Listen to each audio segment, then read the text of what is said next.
दोस्तों नमस्कार। मैं डॉक्टर के.एल. सोनकर सौमित्र। आज मैं राजनीतिक बातें करूंगा और राजनीतिक बातें इस मायने में करूंगा कि उत्तर प्रदेश ही नहीं, पूरे भारत में तीसरी ताकत के रूप में स्थापित और बाबा साहब भीमराव अंबेडकर के बाद अगर कोई शख्सियत सामने आई तो वो मान्यवर कांशीराम जी थे। मान्यवर कांशीराम जी के बाद कोई चेहरा ऐसा सामने नहीं आ रहा जो माना जाए कि उनसे एक कदम आगे हो। मान्यवर कांशीराम जी अपनी जिंदगी के लगभग 15 साल 20 साल पूरे भारत में साइकिल से चल करके, पैदल चल करके, जंगलों में जो आदिवासी हैं उनके बीच में जा कर के, जो राजनीति से अनछुई जातियां थी उनके बीच में जा कर के जो संदेश, जो जन भावना, जो एकता, संगठन और शिक्षा और राजनीतिक ताकत का एहसास कराया, वह शायद ही किसी ने किया। एक घटना से मैं अपनी ही खुद की घटना से शुरुआत करता हूँ।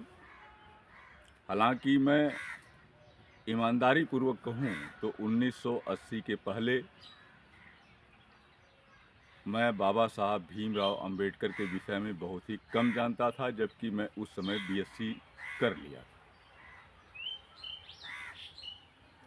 बाद में मेडिकल के लिए जब मैं बिहार गया तो वहाँ हम भारतीय कम्युनिस्ट पार्टी या कम्युनिस्ट के विषय में जानना शुरू किया। वहाँ तमाम सारे अधिकारी एससी और एसटी के रहे, जिनके संपर्क में आने के बाद मुझे ये पता चला कि मान्यवर कांशीराम जी भी एक ऐसे चेहरे हैं जो लोगों के बीच में जा रहे हैं। उसके पहले मैं बाबा साहब बी.आर. अम्बेडकर जी के जन्म शताब्दी या जन्म समारोह और 6 तारीख का उनका अवसान दिवस वगैरह सब मैं कुछ करता रहा, क्योंकि मैं जानना शुरू किया, अधिक से अधिक पढ़ना शुरू किया। और उन सारी स्थितियों में मुझे ज्ञात हुआ कि बाबा साहब भारतीय संविधान ही नहीं बल्कि भारतीय लोकतंत्र के सबसे बड़े पुरोधा हैं। फिलहाल आइए, मैं 1992 में अपने गांव आ गया और अपने ही मार्केट में हमारी क्लिनिक रही, और वहां मैंने देखा कि काफ़ी एक जाति का प्रभाव, दबंगई, हर तरह से चीज़ जो है हमारे खटीक समाज, बनिया समाज और जो एससी एसटी के लोग थे, सब पर लोग हावी हैं, लोग मजबूर हैं उनकी बात मानने के लिए। और तमाम सारी चीज़ें जो होती है गुंडागर्दी में होती थी। मेरे साथ मैंने भी काफ़ी लोगों को बात किया, लाया लाइन पर, और इससे लोग कुछ जो इस तरह की बातें करते थे लोग चिढ़ गए और हमारे ऊपर भी हमारे क्लिनिक में घुस करके कुछ अभद्र व्यवहार हुआ। फिलहाल मेरे साथ बहुत से लोग आए, और मैं बता दूं कि उस समय तक 1900 जिस समय बहन जी के साथ गेस्ट हाउस कांड हुआ था, उस समय तक हमारे मार्केट में कोई ये नहीं जानता था कि फैक्स नाम की चीज़ भी होती थी। खैर, किसी तरीके से रात में 1 बजे मुकदमा दर्ज हुआ और हमारे साथ लगभग 200-250 लोग थे। और मैं दूसरे दिन फैक्स की बात की, लोग नहीं जानते थे, हमारे मार्केट में नहीं था, इधर कहीं नहीं था। मैं बनारस गया और कार्य किया, और बहन जी के साथ वो गेस्ट हाउस कांड के बाद बहन जी वही मुख्यमंत्री की पद संभाली थी। 4 तारीख को संभाली थी और 6 तारीख को मैंने फैक्स किया और पता चला कि मैं बनारस में हूँ और कार्रवाई यहाँ सब कुछ हो गई। फिलहाल बहन जी का एक बहुत बड़ा जो एहसान है वो मेरे ऊपर है, इसमें कोई दो राय नहीं है। और आज तक वह एहसान, वह सारी चीज़ें मैं भूल नहीं पाया हूँ। उसका ही परिणाम है कि आज मैं इस स्थिति में हूँ। फिलहाल आइए, मैं ये कहना चाह, मैं बहुजन समाज पार्टी से भी जुड़ा और विधानसभा ही नहीं बल्कि ज़िले में भी कुछ दिनों तक पदाधिकारी रहा, लेकिन कुछ घरेलू स्थितियों की वजह से, परेशानियों की वजह से मैंने पार्टी को पदों से छोड़ दिया। मैंने कहा कि भाई मेरा घर जो है, मैं अगर नहीं देखूंगा तो सब कुछ मेरे हाथ से निकल जाएगा और कुछ हो नहीं पाएगा। फिलहाल मैं आज भी बहन जी के साथ तमाम सारी लखनऊ के मीटिंगों में रहा हूँ। बड़े बड़े जो उनके रहे हैं सहयोगी, मान्यवर कांसी राम जी, और सभी के प्रोग्राम को मैं देखता रहा हूँ, गया भी हूँ, ऑर्गेनाइज भी किया हूँ। तो फिलहाल मेरी सहानुभूति एक बड़ी है और आज भी है। आज मैं बहुजन समाज पार्टी को छोड़ करके दूसरी बात तो करता ही नहीं हूँ। हाँ, लेकिन ये है कि कुछ बातें बड़ी अजीब सी लगी हैं कि बहन जी एक एक करके सभी नेताओं को उनकी गलतियों पर की है, इसमें कोई दो राय नहीं है, लेकिन वो पार्टी से बाहर करती रही। बहन जी का एक चीज़ हमको बहुत अच्छा लगता है कि वो क्विक निर्णय लेती हैं, तुरंत लेती हैं, 1 मिनट भी नहीं लगता। और दूसरी चीज़, इसके लिए ही बहन जी को कहा जाता है कि वो कान की कच्ची। कभी कभी ऐसा महसूस भी होता है, हो भी सकता है। और बहन जी एक चीज़ और लगती है, बहुत सारे लोग हमको कहते हैं कि अरे यार तुम्हारे समाज के लोगों को तो टिकट भी नहीं मिलता। मैंने कहा कि समाज के काम से मतलब है, टिकट आज नहीं तो कल मिलेगा, लेकिन हम काम भी तो करें। प्राथमिकता उसकी है जो बाबा साहब की फोटो अपने सर पे रख करके आगे चलते हैं, प्राथमिकता तो उनकी है ही। हम इसमें कितने प्राथमिकता के तौर पर आते हैं, लेकिन आ रहे हैं। आज भी लोग बहन जी के समर्थक, ऐसा नहीं है कि हमारे समाज, खटिक समाज से नहीं है, बहुत से लोग। ये अलग चीज़ है कि टिकट के मामले में वो पीछे रह जाते हैं, उनकी अपनी भी कुछ बातें हैं। और देखिए, बहन जी ने एक निर्णय लिया। मेरा एक अम्बेडकर टुडे निकलता था, उसमें भी हमारे लेखक छपते थे, लेकिन बहन जी ने जो इन मनुवादियों के जो पर्दाफाश हो रहा था, उस पर पता न क्या हुआ कि बहन जी ने एक झटके में अम्बेडकर टुडे को बंद कर दिया। इससे भी हमें बहुत बड़ा कष्ट हो। दूसरी चीज़ है कि जब सब पार्टियां तमाम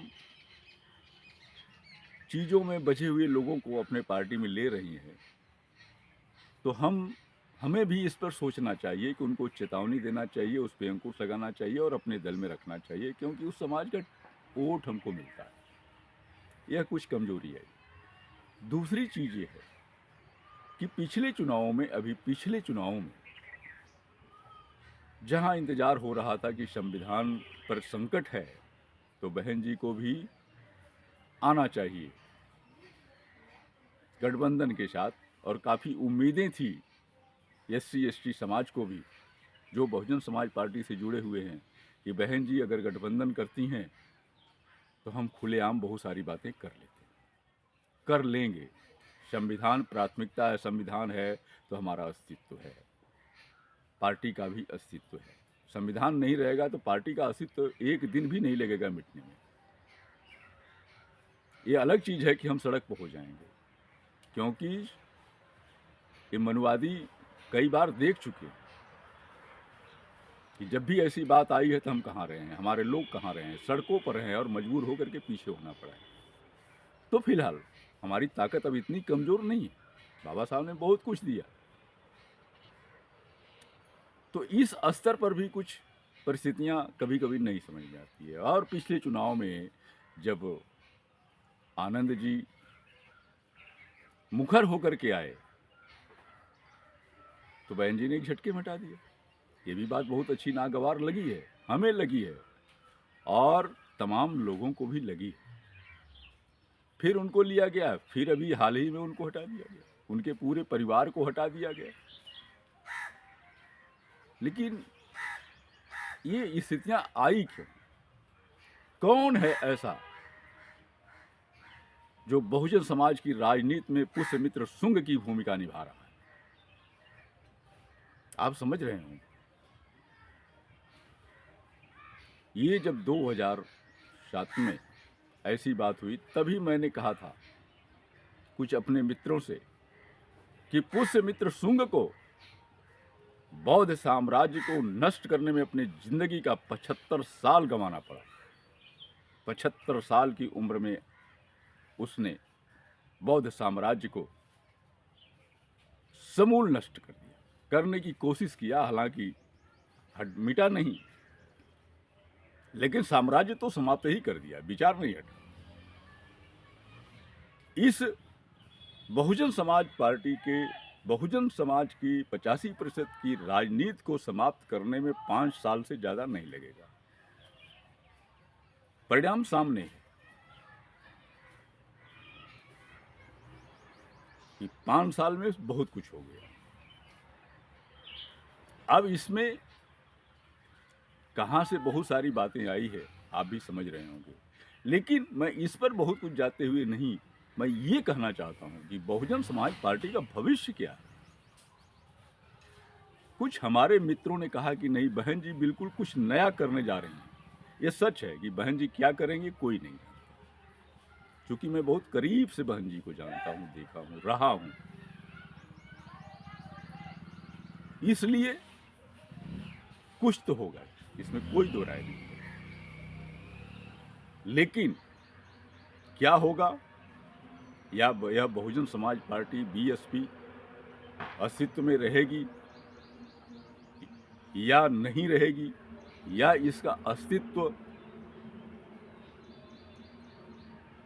इस मनवादी व्यवस्था के ध्वस्त होने के बाद फिर क्या उभार में आएगी,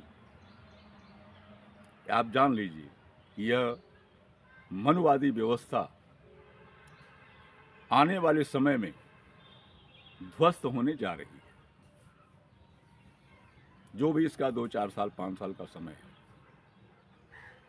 क्यों कि आम लोग इतना त्रस्त हैं, अगर वह अपने साम दाम दंड भेद और तमाम तरह के परिवर्तन करके हाथों में सब कुछ, राजनीति के जो 7 अंग है उसको हाथ में लेकर के अगर शासन करना चाहती है, तो भारत की जनता इतनी कमजोर नहीं है। जिस दिन सड़क पर उतर जाएगी उस दिन वही हालात होगा जो हमारे पड़ोसी मुल्कों में हुआ है। मैं दुआ करता हूं ऊपर वाले से कि ऐसा न हो, तब तक शासन सत्ता सही रास्ते पर आ जाए, और बहुजन समाज पार्टी भी आ सकती है आने की स्थिति में। हालांकि तमाम सारी चीज़ें हैं, बहन जी पे बहुत सारे तोहमत लगाए जाते हैं कि वो दलित नहीं दौलत की बेटी हैं, कान की कच्ची हैं, और वो किसी के प्रभाव में हैं, किसी की सुनती हैं कुछ कर देती हैं, किसी खास जाति को, अपने ही जाति के लोगों को हर शीर्ष स्थान पर बैठा के रखती हैं, दूसरे जातियों पर बहुत ज़्यादा विश्वास नहीं करती हैं। लेकिन एक चीज़ ध्यान रखिए कि उनका जो 5 साल का शासन था या 3 बार जब भी शासन रहा है, क्या सारे लाभ सिर्फ उनके ही बिरादरी के लोगों को मिला है? सभी एसटी, एससी, ओबीसी जिसका जो अधिकार था वो सबको मिला है। एक तोहमत और इस समय लगाई जाती है कि बहन जी तो किसी से मिलती नहीं है, पहले ये था कि वो तमाम दलितों के घर में जाती थी, लोगों के यहाँ जाती थी, मिलती-जुलती थी, आज नहीं मिलती, आज मिलना आसान नहीं है। आखिर इसके पीछे भी तो कुछ तो मतलब है, क्योंकि दलित नेताओं पर 85% के नेताओं पर जो संविधान की बात करता है, जो मनुवाद को मिटाने की हटाने की बात करता है, तमाम तरह की जो विकृतियां हैं मनुवादी तरीके से उसको हटाने की बात करता है, उसका प्रतिरोध करता है, उस पर क्या क्या इधर संकट आए हैं 15 सालों के बीच में आप जानते हैं। तमाम सारी घटनाएं हुई, जो पत्रकार ऐसा करता है उस पर संकट आ रहा है। आज सोशल मीडिया पर हम लोग कुछ इतना बोल रहे हैं, सोशल मीडिया पर भी संकट आ रहा है, आने की स्थितियां हैं। हर चीज को अपने कब्जे में, डरा हुआ शासक अपने कब्जे में रखता है, उसकी कमजोरी पकड़ के रखता है। आज भी ऐसा कुछ है, लेकिन बहुत दिनों तक नहीं। हिटलर नहीं चला, मुसोलिनी नहीं चला, तमाम सारे लोग ऐसे उदाहरण हैं। कितने दिन तक, और भी भारत में बहुत बड़ा मुल्क है, बहुत सारी चीजें हो सकती। इसलिए हम अभी उम्मीद रखते हैं, तमाम बहुत से लोग कहते हैं अरे भाई आप चंद्रशेखर आजाद अकेला सांसद संसद में दहाड़ता है, उसके लोग हर जगह पहुंच जाते हैं, चाहे वो दलित की बात हो, चाहे फॉरवर्ड की बात हो, अन्याय के खिलाफ वो हर जगह पहुंच जा रहे हैं, इसलिए उनकी लोकप्रियता बढ़ रही है। हमने कहा ठीक है, अभी थोड़ा सा वेट करना चाहिए, या फिलहाल हमें अभी तो पॉलिटिक्स में बहुत ज़्यादा सक्रिय नहीं है, सक्रिय होना भी नहीं है। हम जिस रास्ते पे हैं, जब तक हम अपने खुद लाइन पे नहीं आ जाते हैं तब सोचा जाएगा। लेकिन बहुजन समाज पार्टी में हम ये देख रहे हैं कि उसके पढ़े लिखे लोग, थोड़ा कुछ लोग नाराज हैं। मत प्रतिशत घटने का कारण यही है कि हमारा 26 से 28% मत गिर करके आज 8.5% पर आया है। बहुजन समाज पार्टी का इस पर बहुत कुछ सोचने की ज़रूरत है, और कुछ तो आवश्यक है। बहन जी को अपने ढंग से सोचने की ज़रूरत है, और जो भी अवांछनीय लोग हैं उनसे निपटने की भी आवश्यकता है। उन पर यह भी तोहमत लगाया जाता है कि भारतीय जनता पार्टी की बी टीम, देखने में लगता भी ऐसा, इसमें कोई दो राय नहीं है। क्यों है ऐसा? मान्यवर कांशीराम जी बात कहते थे कि ये सांपनाथ हैं तो नागनाथ। बहुत फर्क नहीं है, एक रूढ़िवादी हैं, एक सुधारवादी हैं, अंतर बस मात्र ही। लेकिन रूढ़िवाद को हटाने के लिए कभी कभी जरूरत पड़ सकती है कि हम सुधारवाद को भी थोड़ा सा सह दे दें, लेकिन फिलहाल यह कोई आवश्यक नहीं है। यह भी अपने जड़ को खोदना ही होता है। बहन जी जिस रास्ते पर हैं, मुझे उससे कोई गुरेज नहीं, लेकिन बहन जी को नए ढंग से सोचने की आवश्यकता है, और ये सारे तोहमत जो लग रहे हैं उसका जवाब देने की आवश्यकता है। इसलिए उन्हें भविष्य की राजनीति पर ध्यान देने की आवश्यकता ही नहीं। बहुजन समाज पार्टी बहुजनों के लिए 85% के लिए जो आवश्यक है, उस पर उन्हें पुनः ठीक ढंग से सोचने की आवश्यकता है। सोचें, ताकि हम लोग जो कहीं न कहीं थोड़ा सा निराशा की स्थिति में चल रहे हैं, हमको सबल होने में बल मिले, राजनीतिक रूप से, सामाजिक रूप से और आर्थिक रूप से। इसी के साथ मैं बड़ी उम्मीद के साथ बहन जी की कार्यशैली को दुरुस्त होने की उम्मीद करते हुए और एक अच्छे भविष्य की कल्पना करते हुए मैं अपनी बातें समाप्त करता हूँ। आपका मित्र शंकर।